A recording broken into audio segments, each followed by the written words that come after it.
Songs You Don't Know by Heart, an album review and essay by Paul Leslie. Thomas McGuane said, "The sun has been coming up on Buffett's world for a long time, and among the shadows stand songs and people who are here to stay." Was there ever a summer when he wasn't there? For more than 50 years, he's taken the stage and entertained multitudes from Mobile, Alabama to Paris, France. What draws the people? At an outward glance, it's the party atmosphere. The festivity is the stuff of legend, a melange of bright colors worn by those who come to the shows, and a certain amount of hedonism. Jimmy Buffett is one of Mardi Gras' leading ambassadors to the world. But if you dig beneath the carnival surface, you've got songs dripping with his mystique. The stories and characters in Buffett's songs mean a lot to his fans, and it's clear Buffett has an appreciation and awareness of this. The characters he introduces are presented with an unparalleled sensitivity that most songwriters don't convey. People connect with the characters and their saga. As Buffett remarked, "Once your feelings become a song, they don't belong to you anymore. They belong to all those people who identify with it." However he does it, I don't know, but his songs have risen to a mythical magnitude. Even when the song's subject is imaginary, it's become very real to the listeners. As Dylan Ornstein, who works with Jimmy, observed, "Through these songs, he taps into something important to you. Why should we care? Why should a story be so important to us?" Myth helps you to put your mind in touch with this experience of being alive. Joseph Campbell, the author and professor, explained, "It tells you what the experience is." When I first looked at a copy of Songs You Don't Know by Heart, Buffett's first acoustic album, my eyes focused on the title. They stopped at the word heart. I contemplated the importance of that word, which I hadn't considered. My mind flashed back to a couple of experiences. The first was at a Buffett concert in the last decade. I was out on the lawn and the rain was pouring down. Holding my flimsy umbrella to cover my even younger friend, a fairly drunk old-timer asked, "Can I join you?" I nodded, and he did his best to crowd under my rickety barrier to the rain and wind. With his breath heavy on the rum, he asked if I was familiar with the song "Death of an Unpopular Poet." Talk about a hit-or-miss opening line. As we discussed it, he remarked that if someone didn't know that song, they don't know Buffett. It's an earnest song. Although the subject of the song is a poet who is later thought of as immortal, in Buffett's hand, he is nonetheless flesh and bone. The poet is unnamed in the lyrics, but his dog Spooner is his loyal companion. The song doesn't feel the least bit silly, and their relationship is portrayed with great tenderness. Then I thought back to seeing Buffett's first show at the famed Fenway Park in Boston on September 10, 2004. Thanks to my friend Harriet, I was able to see that concert on the field. He closed the show with an acoustic encore that included "Defying Gravity" by Jesse Winchester. His performance of that song was especially heartfelt. There was something in the way his voice cracked that conveyed a genuineness you don't get to witness every day. Yes, that Buffett is all heart. An authentic moment like that can't be written into a show. As I looked at the titles of the songs included on this CD, I saw a recurring theme. All of these songs seem to come from the heart. The album features lesser-known gems in a stripped-down style. To the ardent fans, the title of this acoustic album is more of an inside joke. Buffett's 1985 hits compilation was entitled Songs You Know by Heart. It's his all-time best-selling release. These kinds of recordings tend to be greatly appreciated by music fans who want a more intimate listening experience. This album is especially an anomaly when you consider that in large part, the fans chose these songs. A wholehearted gesture. All of the songs on this record, with the exception of Tonight I Just Need My Guitar, had previously been performed and talked about in an online video series also called Songs You Don't Know by Heart. The series was a mammoth international attraction directed by filmmaker Delaney Buffett who is Jimmy's daughter. She remarked that the party bacchanalia songs have somewhat overshadowed the more soulful, sad ones that take a little bit more patience to understand. On this collection, the ballads take center stage. Listening a few times to the album from beginning to end, a number of things struck me. Although I was familiar with all of these songs, in this new simplistic format, they come across as especially sentimental and at times poignant. The warmth of Jimmy's voice with pared-down instrument accompaniments are ideal for these songs. I listened to the album with minimal distractions, including in complete darkness. My favorite way to listen to anything is with as little light as possible.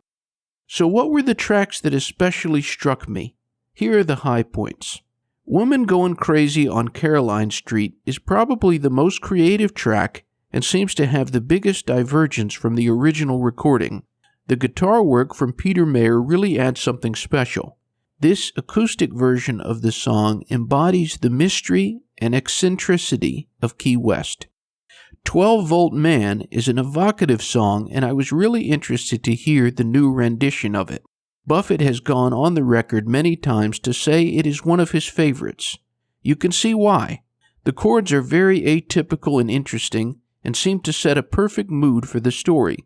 Michael Nesmith, known for a very impressive career, including being a member of the Monkees, had told Buffett about a seemingly eccentric man he encountered in Baja, Mexico.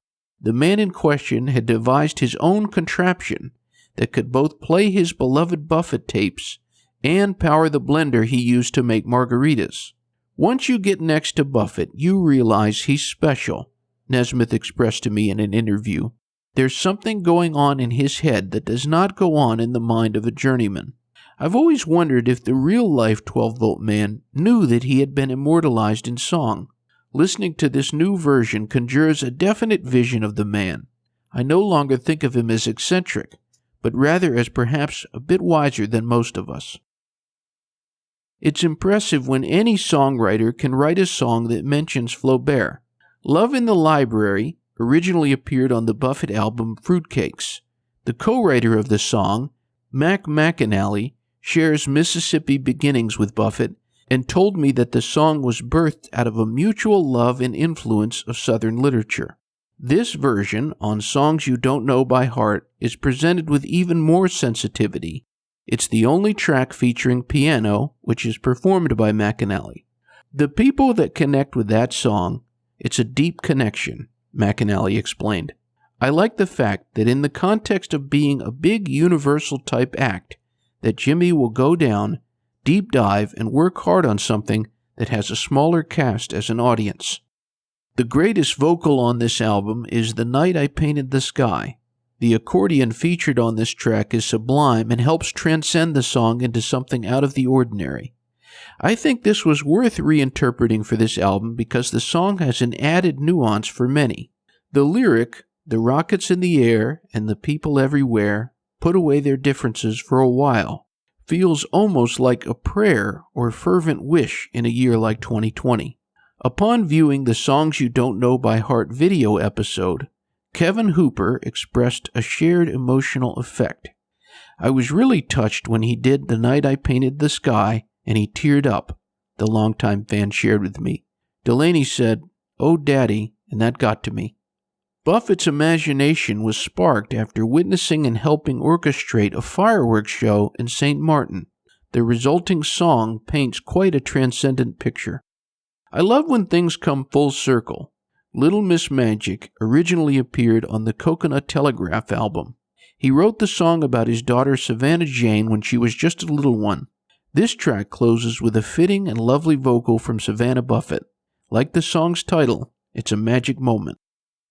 Tonight I Just Need My Guitar is the one song that did not appear in the video series, but given the topic, it's a perfect addition. It's perhaps the closest to the original recording and is the newest song. The guitar parts on this track are very pretty and tasteful. I can't help but wonder what inspired this one. I'll also confess that I was pining for a new recording of The Wino and I Know, which this track replaced. An album like this needs a poetic conclusion. This was such a fitting farewell at the end. Death of an Unpopular Poet is one of Jimmy's older songs, and many have a unique connection to it, not unlike the stranger I crossed paths with many years ago. I've been able to interview Buffett fans who followed him long before the fame came, but have also talked to those who weren't alive when the first version of this tune appeared on a white sport coat and a pink crustacean. This is one that really resonates with certain types, and as I've often remarked, the great Bob Dylan loves this song. This recording is true to the video series and could be viewed as an homage to how Buffett's career as a troubadour began, with only his voice and guitar, and that's all it needs. It seemed like it was personal to Buffett, and as a listener it felt personal. Jimmy sings this one with an honesty and, yes, lots of heart. I listen to music hoping for authenticity, and it's always nice to get it. I make no apologies for being very enthusiastic about this album. I share the view of many that this was one of the best things Buffett accomplished. In one respect, it's similar to Bob Dylan's acclaimed bootleg series, which has been released for almost 30 years now. It's not for the very casual listener, but is all the more cherished. Songs You Don't Know by Heart presents Buffett's greatest songs with a bit of reverence, but without conceit. But am I hoping for Volume 2 someday? Well, are you? I certainly try not to be greedy, but I can think of quite a few songs that would really be interesting to hear acoustically in the Songs You Don't Know by Heart style. The Songs You Don't Know by Heart album has increased the appreciation for these lesser-known songs, and it's created quite a different and relaxing listening experience. Nothing and nobody is fully understood, but I think a case could be made that this album gives us a better understanding of who Jimmy Buffett really is. Like everything else in life, we must go beneath the surface. This album does exactly that. To quote one of Jimmy's very clever lines, "I'm somewhere below the spotlight, somewhere below the ground. You dig deep enough, you might find me. Find me, and you've found my sound."